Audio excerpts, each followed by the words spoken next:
जय हिंद दोस्तों, स्वागत है आपका आखिरी बार में। मैं भारत और हम पढ़ रहे हैं मैथमेटिक्स क्लास 10th। चाहे सीबीएसई बोर्ड हो, यूपी बोर्ड हो या अदर बोर्ड हो जिसमें एनसीईआरटी पैटर्न फॉलो होता है, उन सभी बोर्ड के लिए हम यहाँ पास मैथमेटिक्स एकदम बेसिक से सीखते हैं और पूरी एक्सरसाइज भी कंप्लीट करेंगे। मैं फिर से कहता हूँ एक बार, कुछ लोगों को इशू है कि थोड़ा सा स्पेलिंग वगैरह मिस्टेक हो जाता है। मैं इस बात को मानता हूँ, स्पेलिंग मिस्टेक हो जाता है, तो ध्यान देना। मैं पहले से लिख देता हूँ। जैसे मान लीजिए अगर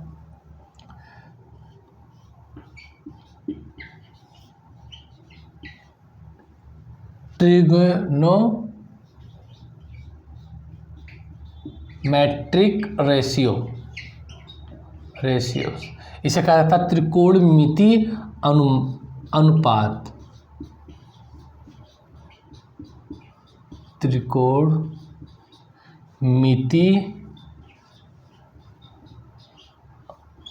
अनुपात, ठीक है।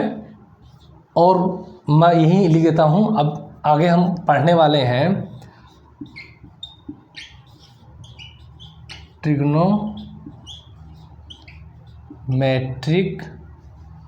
आइडेंटिटीज।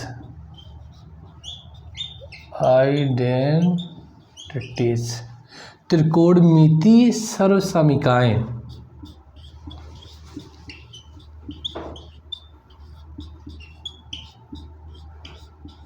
त्रिकोणमिति सर्वसमीकाएं,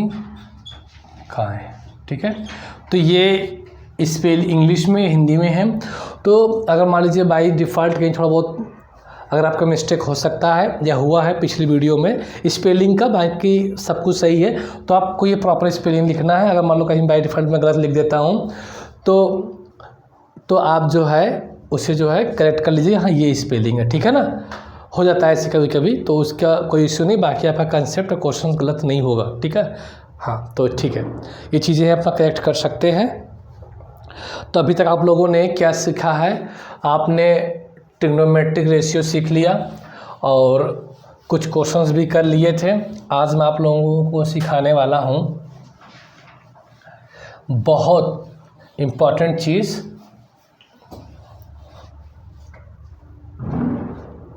चलिए, अब देखिए मैं आज पढ़ाने वाला हूँ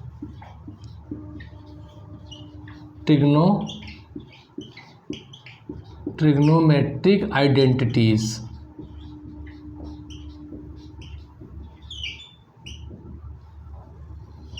त्रिकोणमिति सर्वसमीकाएं। अभी जस्ट मैंने लिखा था त्रिकोणमिति सर्वसमीकाएं। हिंदी में क्या बोलते हैं इसको? त्रिकोणमिति सर्वसमीकाएं।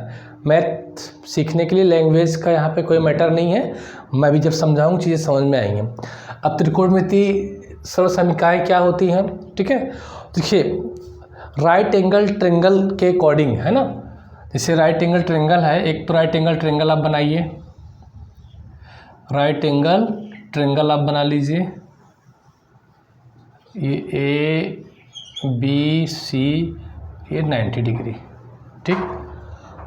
अब मान लो ये एंगल क्या है हमारा, चलो ये थीटा है। तो राइट एंगल ट्रायंगल में हाइपोटेनियस क्या होता है? सर, हाइपोटेनियस जो होती है 90 डिग्री के अपोजिट साइड क्या होती है? हाइपोटेनियस। तो यहाँ पे मैंने ये हाइपोटेनियस लिख दिया। अगर ये हमारा गिवन एंगल थीटा है तो इसके अपोजिट जो होता है, इसके जो सामने वाली साइड होती है सर, वो होती है परपेंडिकुलर। बाकी जो बच गया उसे कहते हैं सर क्या? बेस। 90 डिग्री सामने वाली भुजा होती है कर्ण, और दिए गए कोण के सामने वाली भुजा होती है लंब, और जो बच गया वो क्या हो जाता है? हमारा आधार। तो सबसे पहले मैं आप लोगों को ये बता दूं कि ट्रिग्नोमेट्रिक आइडेंटिटीज कैसे जो है निकालते हैं, कैसे हम लोग फाइंड करते हैं राइट एंगल ट्रायंगल के माध्यम से, ठीक है ना। इसके माध्यम से हम कैसे पता करते हैं? तो आपने पाइथागोरस थ्योरम का नाम सुना ही है। क्या होता है पाइथागोरस थ्योरम का नाम? सर, हाइपोटेनियस का स्क्वायर, परपेंडिकुलर का स्क्वायर प्लस आपका होता है बेस का स्क्वायर। यही मैंने सिखाया है, मैंने पिछली वीडियो में ही बताया है। तो जो लोग आज पहली बार देख रहे हैं तो इससे पहले 2 वीडियो हैं, उनको पहले देख लें, तब यहाँ पे आप आए, ठीक। अब देखो, अब मैं क्या करूँगा, यहाँ हाइपोटेनियस का स्क्वायर है, परपेंडिकुलर का स्क्वायर है और बेस का क्या है, स्क्वायर है। ये बात आप लोग समझ गए। अब ये मैं ये इसे मान लेते हैं इक्वेशन क्या है हमारी फर्स्ट, इक्वेशन क्या है फर्स्ट। अब जैसे जैसे मैं कर रहा हूँ यहाँ पे स्टेप, उस स्टेप को ध्यान देना है। मुझे ए ट्रिग्नोमेट्रिक आइडेंटिटीज फाइंड करने के लिए मैं क्या करूँगा, पहली फर्स्ट स्टेप क्या है कि मैं ऐसा करता हूँ कि यहाँ पे देखो हाइपोटेन्यूज का स्क्वायर है, परपेंडिकुलर का स्क्वायर और क्या है बेस का स्क्वायर है। तो मैं बोथ साइड जो है हाइपोटेन्यूज ना divide both side from H square.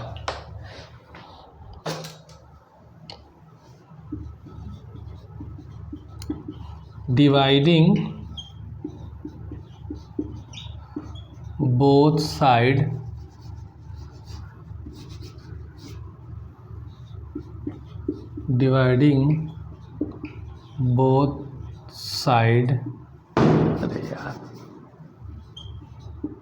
Both side from H two square. यानी कि इस इक्वेशन में बोथ साइड यानी दोनों तरफ जो है किससे डिवाइड कर देना है, दोनों साइड डिवाइड कर देना है एच स्क्वायर से यानी कि हाइपोटेन्यूज स्क्वायर से। तो आप इक्वेशन 1 में हाइपोटेन्यूज स्क्वायर से बोथ साइड क्या करो डिवाइड कर दो, H square equal to P square plus B का स्क्वायर अपान एच का स्क्वायर। देखो एच स्क्वायर से स्क्वायर कट जाएगा, क्या बचेगा 1 बचेगा। इसको आप ब्रेक कर लें, पी स्क्वायर एच स्क्वायर अलग कर लें और B square upon H square इसको ऐसे कर लें, ठीक है। 1 इजकल टू, देखिए आप इसे इस तरीके से भी लिख सकते हैं पी अपान एच का होल स्क्वायर, क्योंकि पी स्क्वायर भी है एच स्क्वायर भी है, इस वजह से यहाँ लिख सकते हैं बी अपान एच का होल स्क्वायर। ये बात समझ में आ गई। अब यहाँ पे समझने वाली बात है कि मैंने पिछली वीडियो में बताया था ट्रिग्नोमेट्रिक रेशियो। तो ट्रिग्नोमेट्रिक रेशियो क्या होती हैं, सजेशन बताया था साइन थीटा। क्या साइन थीटा, साइन थीटा क्या होता है परपेंडिकुलर अपान हाइपोटेनियस। फिर बताया गया था कॉस थीटा, कॉस थीटा होता है बेस अपान हाइपोटेनियस। फिर बताया गया था आपको टेन थीटा, टेन थीटा होता है परपेंडिकुलर अपान बेस। परपेंडिकुलर अपान क्या होता है बेस, ठीक है।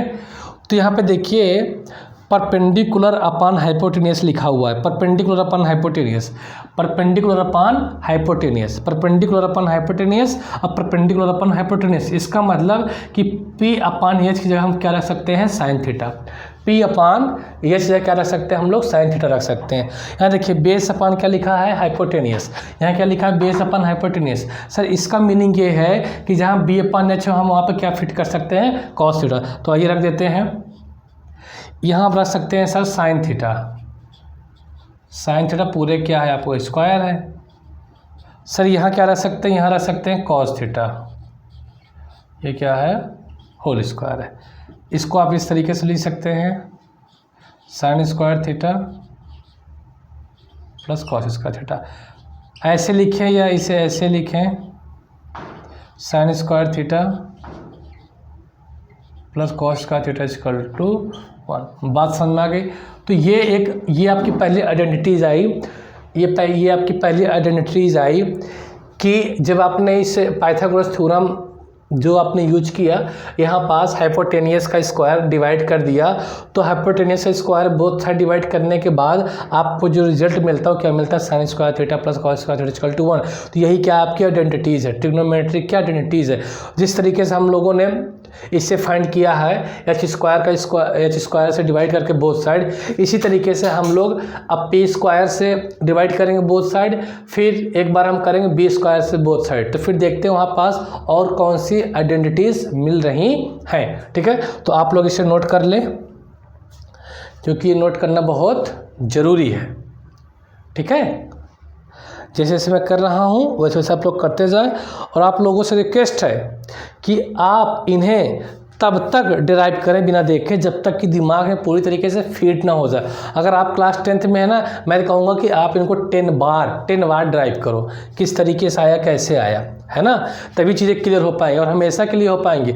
अगर आप सही समय पे सही मेहनत करते हो, सही जगह पे करते हो ना, तब तो आप कामयाब हो पाएंगे ज़िंदगी में। तो ये पहली आइडेंटिटीज आ गई, इसको याद रखना। अब सर और दूसरे आइडेंटिटीज कैसे पता करेंगे? तो देखो, अब हमने एक बार एच स्क्वायर से डिवाइड किया ना, अब क्या करते हैं कि इस बार पी स्क्वायर से डिवाइड कर देते। किसे कर देते हैं? Dividing both side from P square, तो पी स्क्वायर से डिवाइड कर देते हैं। जब पी स्क्वायर डिवाइड करेंगे तो H square P square equal to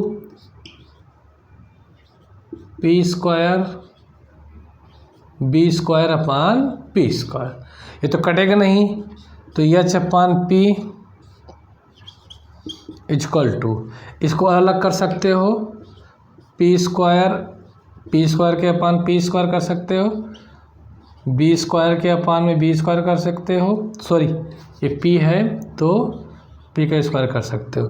ध्यान देना ये एच अपान क्या है? पी का होल स्क्वायर है, और ये पी से पी कट जाएगा, 1 बचेगा। इसे आप कर सकते हो बी अपान पी का होल स्क्वायर। मैंने कल आपको 6 ट्रिग्नोमेट्रिक रेशियो लिखवाया था, यहाँ पे केवल कितनी है? यहाँ पे केवल 3 है, तो 3 और लिख लीजिए। साइन का रेसिप्रोकल क्या लिखवाया था मैं? Cosec theta. कॉसेक थीटा होता है क्या? एच अपान पी, जस्ट इसका उल्टा। कॉस का लिखाया था reciprocal, cos theta equal to क्या होता है? H upon B. टेन का लिखवाया था मैं कॉट थीटा, इसका होता है बी अपान, यानी बेस अपान क्या? परपेंडिकुलर। समझ रहे हो ना भाई? बी से बेस है, पी से परपेंडिकुलर, एच से क्या है? हिपोटेनियस है। देखो यहाँ लिखा है H upon P. H upon P कहाँ? एच अपान पी यहाँ है कॉसेक थीटा। यहाँ लिखा है बी अपान पी, तो बी अपान पी कहाँ है? Cot theta. यानी सर कहने का मतलब ये है कि एच अपान पी की जगह क्या लिख सकते हैं? हम लिख सकते हैं कॉसेक थीटा का स्क्वायर। बचा क्या इधर? इधर बचा 1 प्लस बी अपान पी का मतलब क्या है? बी अपान पी का मतलब है कॉट थीटा। तो कॉट थीटा क्या लिख सकते हैं? स्क्वायर लिख सकते हैं। इसे आप इस तरीके से भी लिख सकते हैं, cosec square theta. Cot square theta को इधर ले आओगे तो माइनस हो जाएगा, cot square theta equal to क्या? -1। तो एक आइडेंटिटीज तो आपकी ये आ गई है ना? क्या आ गई? Cosec square theta minus cot square theta equal to 1। छोटा लिख गया तो मैं बड़ा लिख देता हूँ और एक बार। क्या आई आइडेंटिटीज आपकी? कॉसेक थीटा का स्क्वायर माइनस कॉट थीटा का स्क्वायर इक्वल टू क्या? 1। तो सर ये कब मिला? सर ये तब मिला जब हमने बोथ साइड क्या किया? बोथ साइड परपेंडिकुलर स्क्वायर क्या कर दिया? डिवाइड कर दिया। तो ये दूसरी बार हो गया। अब तीसरी बात क्या है? अब तीसरी बात ये है कि सर अब बचा है बेस का स्क्वायर। तो अब इस बार क्या करते हैं? इसे नोट कर लो। क्या करते हैं कि इस बार जो है बेस स्क्वायर जो है डिवाइड करते हैं बोथ साइड। ठीक है, चलिए।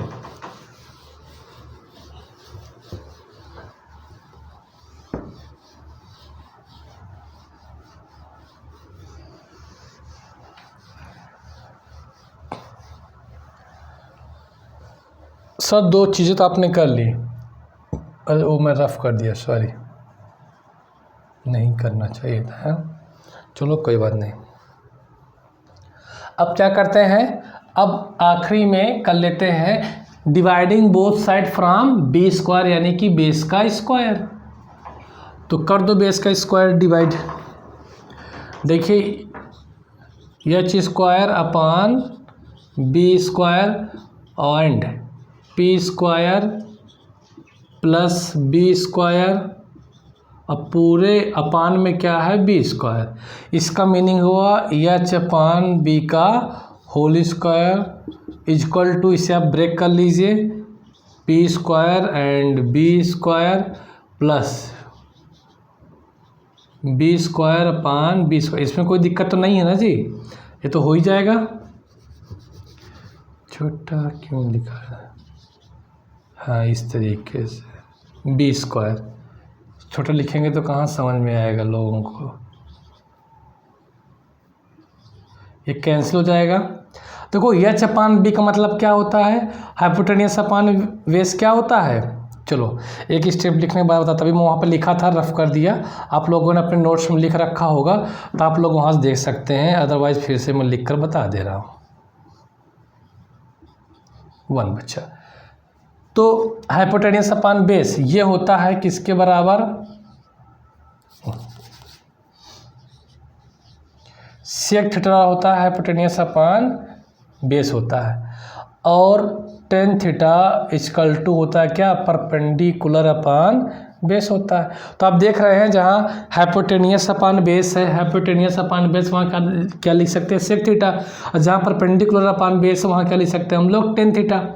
ठीक है, जहाँ कर्ण बटा आधार का आधार है तो वहाँ लिख सकते हैं सेक थीटा, और जहाँ लंब बटा आधार है तो वहाँ क्या लिख सकते हैं, टेन थीटा। तो आइए लिख देते हैं, सेक थीटा सेक थीटा पूरे क्या है, ये स्क्वायर है, और इधर क्या लिखा है, टेन थीटा पूरे का स्क्वायर प्लस 1। तो कहने का मतलब ये है कि sec square theta tan square theta plus 1 है। तो आप इस तरीके से ले सकते हैं, sec square theta tan square theta equal to क्या, 1। तो ये तीसरी आइडेंटिटीज क्या है आपकी निकल के आ गई। ठीक है, तो ये बातें आप लोग समझ लिए हैं, इनका यूज भी करना है। ठीक है, तो ये आपकी थर्ड आइडेंटिटीज है। तो आपने कैसे निकाला ये चीज़ें आपको मालूम चल गई, ये आपने सीख लिया। अब आप लोगों को अगर समझ में आ गया है तो बिना देखे, है ना, बिना देखे आप खुद प्रैक्टिस करिए और तब तक निकालिए जब तक कि दिमाग में फीड ना हो जाए। अगर आप प्रैक्टिस नहीं करते हैं तो फिर कोई मतलब नहीं पढ़ने का। अभी तो पता चल गया, कुछ दिन बाद या कुछ दिन बाद तो भूल जाओगे। तो आइए हम लोगों ने क्या फाइंड किया आज,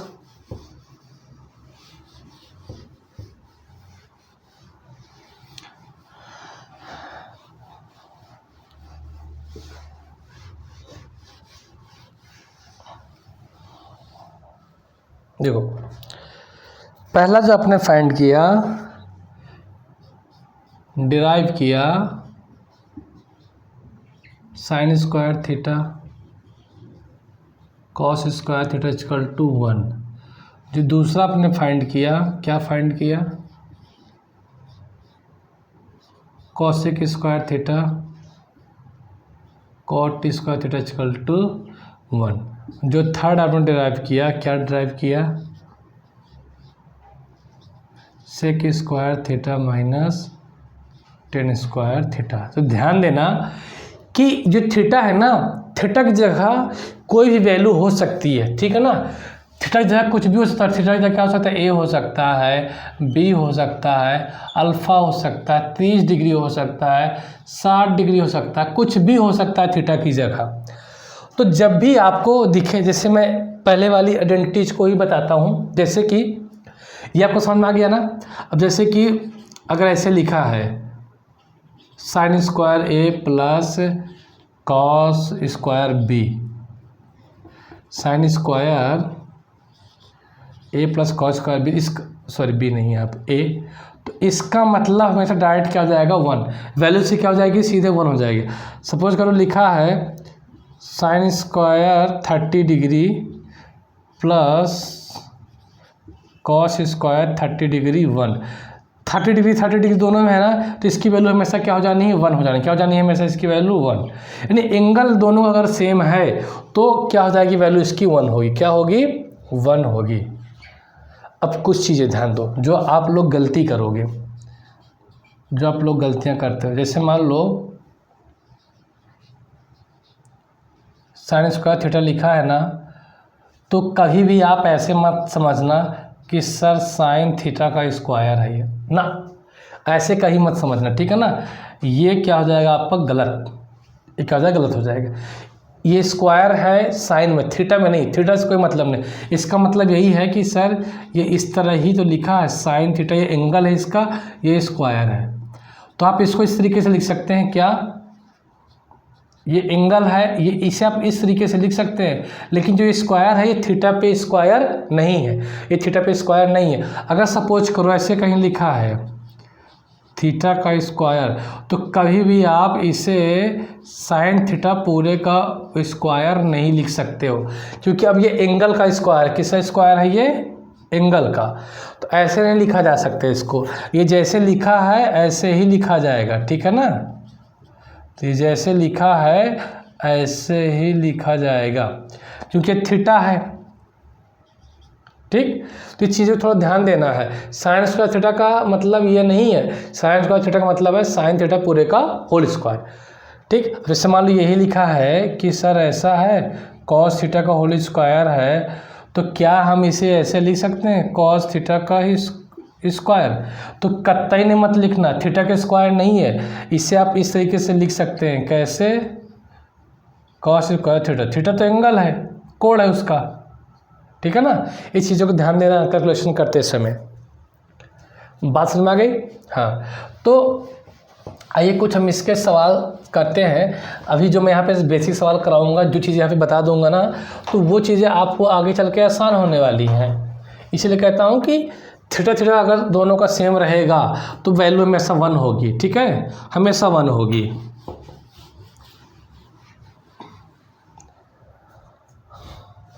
चलिए अब मैं आपको कुछ क्वेश्चन देता हूँ।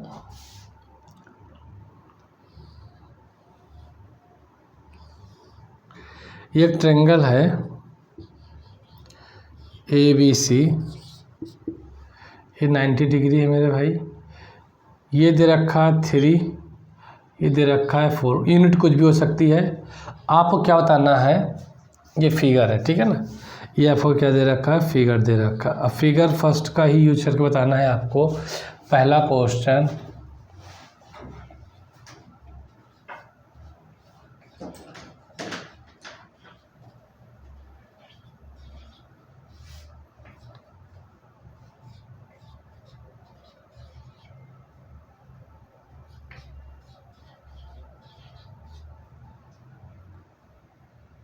चलो, sine theta plus cos theta की वैल्यू क्या होगी, और ये एंगल क्या है, थीटा है, ठीक है, ये एंगल क्या है, थीटा है। तो बताना है आपको sign square theta plus cos square theta, एक ब्रैकेट में दूसरे ब्रैकेट में sine theta plus cos theta की वैल्यू क्या होगी, ये आपको बताना है।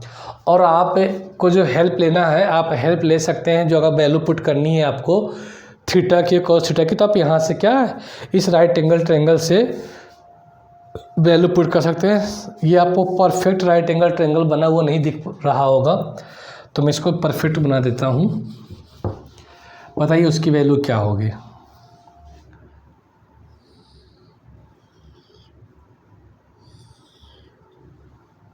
अब दिख रहा होगा, चलो 3 है 4 है, फिगर 1 बताओ। तो ध्यान दो कि आप इसे दो तरीके से कर सकते हैं। पहले क्या कर सकते हैं, आपको साइन थीटा की वैल्यू चाहिए, ये एंगल मान लो थीटा है, तो कैसे निकालोगे साइन थीटा, साथ साइन थीटा की वैल्यू चाहिए, तो साइन थीटा होता है क्या, परपेंडिकुलर अपन हाइपोटेनियस। परपेंडिकुलर यहाँ पे क्या 4 है, बट हाइपोटेनियस की वैल्यू हमें पता नहीं है, हाइपोटेनियस की वैल्यू हमें पता नहीं है। तो हाइपोटेनियस की वैल्यू पहले फाइंड कर लो। तो हाइपोटेनियस की वैल्यू कैसे फाइंड करोगे, ये हाइपोटेनियस है, सर आपने बताया पाइथागोरस थ्योरम का यूज करेंगे।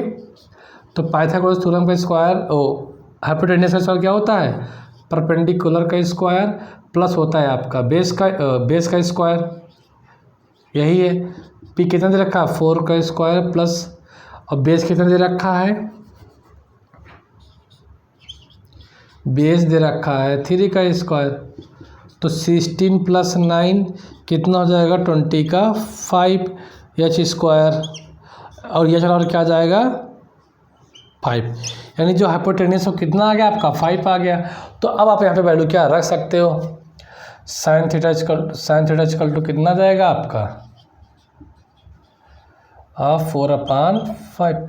कॉस थीटा चाहिए तो कॉस थीटा वैल्यू यहाँ से निकाल लो, कॉस थीटा इक्वल टू क्या होता है, बेस अपन हाइपोटेनियस। तो बेस कितना है, बेस सर यहाँ पे 3 है, हाइपोटेनियस कितना 5, वैल्यू आ गई।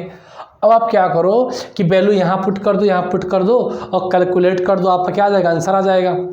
लेकिन रुको जरा, ठहरो सर, आइडेंटिटीज हम लोगों ने किस लिए पढ़ रखा है, sine square theta plus cos square theta की वैल्यू कितनी होती है, 1 होती है।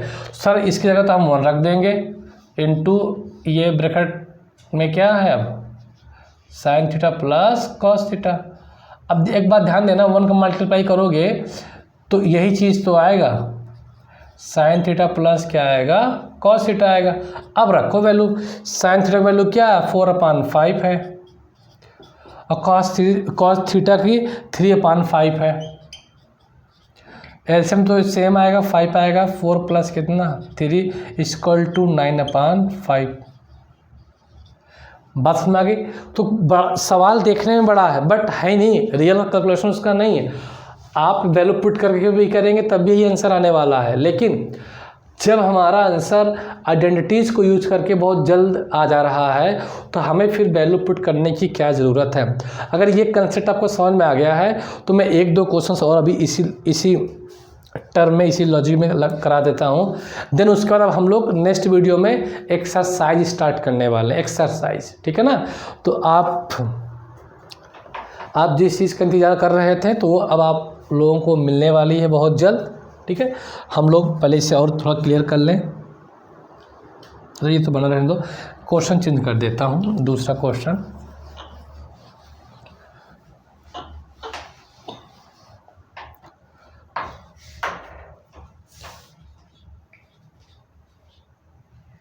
To sine square theta minus sine square theta cos square theta upon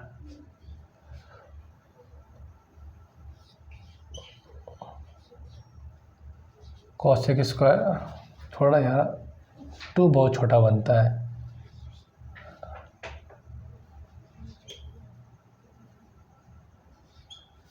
cosec square theta plus 1 minus cos square theta cot square theta minus का 1,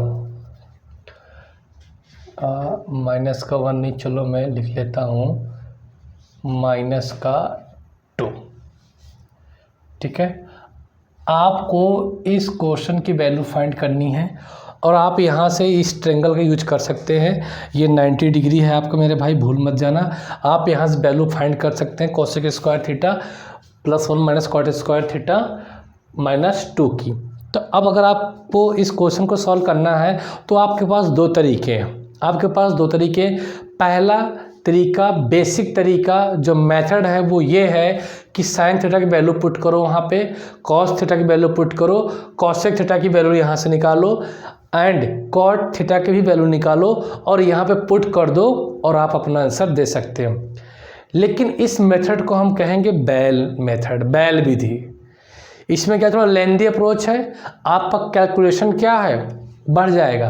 अगर आपको smart way तरीके से आंसर देना है, बहुत फास्ट देना है, अच्छा टेक्निकल दिमाग यूज करना है तो आपको आइडेंटिटीज़ का हेल्प लेना पड़ेगा।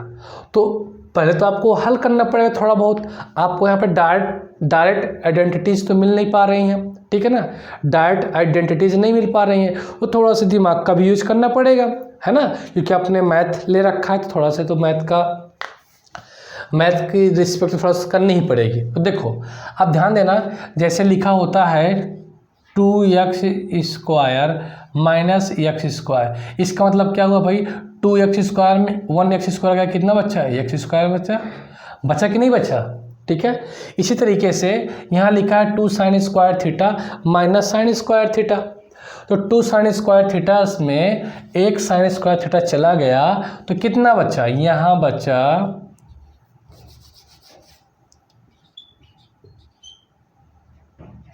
साइन स्क्वायर थीटा और यहाँ क्या बचा कॉस स्क्वायर थीटा, ठीक है। नीचे आओ, अब देखो ये यहाँ पे लिखा है, ये यहाँ पे लिखा है, आइडेंटिटीज क्या होती है, cosec square theta minus cot square theta.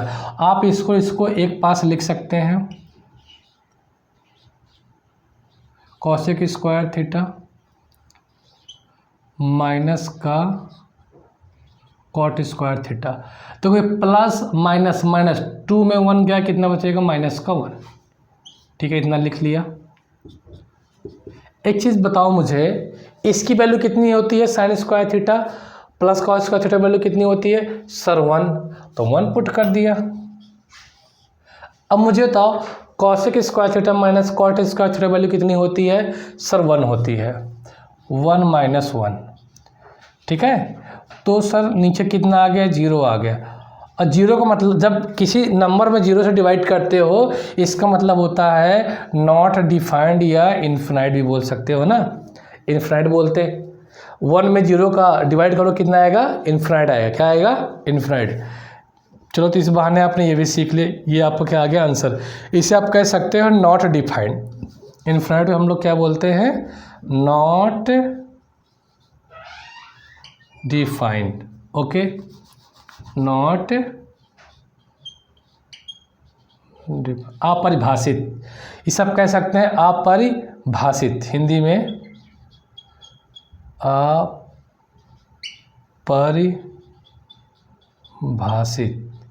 अपरिभाषित। ठीक है ना, नॉट डिफाइंड शायद हिंदी में अपरिभाषित ही कहते हैं। ठीक है, और इन्फिनाइट भी कह सकते हैं जब आप किसी नंबर में 0 से क्या करते हैं डिवाइड करते हैं। तो ये हुआ, इस तरीके से आप यूज कर सकते हैं। ठीक है ना, तो ये था बेसिक चीज़, मैंने कुछ बता दिया। अब मैं आप लोगों को एक्सरसाइज के क्वेश्चंस क्या कराने वाला हूँ। ठीक है, तो दोस्तों आज तक के लिए इतना ही। अच्छा, कल मिलेंगे ज़रूर हम, बट इनका पूरा रिवीजन करके आपको आना है। आइडेंटिटीज़ आपको याद होनी चाहिए। ठीक है, और आप इसको डिराइव भी करेंगे घर में खुद से बैठ कर, बिना देखे डिराइव करना है, ताकि जो है आपको अच्छे से प्रैक्टिस हो जाएगी। तो ये आप कहीं भूलने वाले नहीं है, क्योंकि जैसे ही बच्चा 11th में मैथ लेगा तो वहाँ पे इनका यूज होना ही होना है। अब तो चलेगा जो मैथमेटिक्स पढ़ता रहेगा।